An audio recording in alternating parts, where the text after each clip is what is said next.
In the year 1980 NASA के कुछ scientist ने एक थ्योरी को डिस्कवर किया। इसका नाम था बबल, जिसके अकॉर्डिंग एक यूनिवर्स से और भी यूनिवर्स, पॉकेट यूनिवर्स से एक बबल के रूप में बाहर निकल सकते हैं। मैंने एक यही वीडियो फ्राइडे को डाला था। आप लोगों को नहीं पता बबल थ्योरी क्या है, तो आप प्लीज जाके उस वीडियो को देख लीजिए। आज के हम इस वीडियो में जानेंगे कि हम बबल थ्योरी को हमारे ग्रंथों से कैसे रिलेट कर सकते हैं। तो मैं आज स्टोरी वाइज आप सभी लोग को एक्सप्लेन करने वाला हूँ। Let's start with our first story, story of king Trikanshu. एक समय की बात है, त्रिकांशु नाम के एक राजा रहा करते थे। एक दिन महत्वाकांक्षी और अनुपूर्व त्रिकांशु के मन में एक अनोखी और अटूट पूर्व इच्छा का आवेश हुआ, जिसके अनुसार वह अपने नव्र शरीर के साथ ही स्वर्ग प्रस्थान करना चाहते थे। एक ऐसी उपलब्धि जिसकी कल्पना ना किसी ने आज तक की होगी और ना करना चाहेगा, जिसे देवता भी स्वीकार ना करें। तो फिर राजा त्रिकांशु अपनी यह इच्छा लेके उनके गुरु ऋषि वशिष्ठ के पास पहुंचे। बुद्धि के लिए जाने वाले गुरु वशिष्ठ ने इस बात में मूर्खता देखते हुए इससे इनकार कर दिया।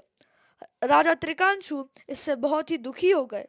फिर वह कुछ सोच विचार करने के बाद गुरु वशिष्ठ के पुत्रों के पास गए। पुत्रों ने भी इस बात से इनकार कर दिया और क्रोध में आ गए कि उन्होंने उनके पिता की बात का इनकार किया। गुरु वशिष्ठ के पुत्रों ने उन्हें वहां से फिर जाने को कह दिया और राजन वहां से चले गए। अब राजन बहुत ही दुखी हो चुके थे। फिर उनके मन में एक ख्याल आया कि वो ऋषि विश्वामित्र के पास जाएं।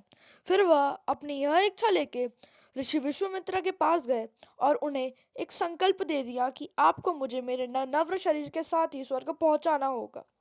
तो फिर विश्वामित्र इस बात से मान गए। उन्होंने एक यज्ञ बैठाया, जिसके अनुसार उस यज्ञ के अंतिम चरण तक राजन स्वर्ग की तरफ प्रस्थान करने लगेंगे। और कुछ ऐसा ही हुआ।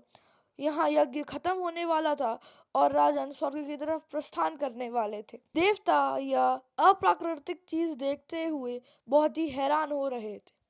तभी देवताओं ने अपनी दैविक शक्तियों का इस्तेमाल करके उन्हें स्वर्ग और धरती के बीच में ही रोक दिया। फिर नीचे से गुरु ऋषि विश्वामित्र ने अपनी शक्तियों के साथ उन्हें मृत्युलोक और स्वर्ग के बीच में उल्टा लटका दिया। अब बेचारे राजन मृत्युलोक और स्वर्गलोक के बीच उल्टे लटके हुए थे। धीरे धीरे करके अब त्रिकांशु स्वर्ग की तरफ जाने लगे थे उनके नव्र शरीर के साथ। मतलब अब स्वर्ग के दो राजा, एक इंद्र और दूसरे त्रिकांशु। यह सब कुछ देखते हुए इंद्र अब बहुत परेशान हो चुके थे। फिर वह मृत्युलोक पे आए और विश्वामित्र से कहा कि यह बिल्कुल अप्राकृतिक चीज है। यह सब कुछ अब प्रकृति के विरुद्ध हो रहा है। विश्वामित्र अब इंद्रदेव की बात मान चुके थे, समझ चुके थे, परंतु अभी भी उन्हें अपना संकल्प पूरा करना था। तो फिर विश्वामित्र को एक सुझाव आया। उन्होंने राजा त्रिकांशु के लिए एक नया स्वर्ग बनाया।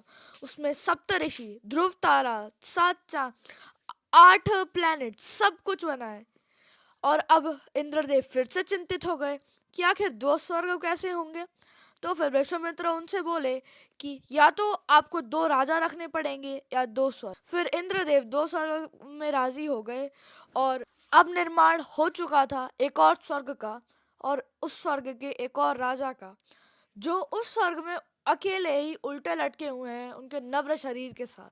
तो हमने इस स्टोरी में जाना कि कैसे पॉकेट यूनिवर्सेस बिलोंग कर सकते हैं।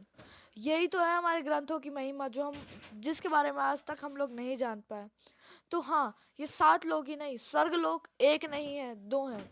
ये हमें समझाता है कि कैसे बबल थ्योरी से जो पॉकेट यूनिवर्स डेवलप हुए हैं उसका ऑलरेडी जिक्र हमारे ग्रंथों में है। So thank you guys for watching my whole video. अगर आपको आज का वीडियो पसंद आया हो तो प्लीज़ मेरे वीडियो को लाइक कर दीजिए, शेयर कर दीजिए एंड मेरे चैनल को सब्सक्राइब कर दीजिए।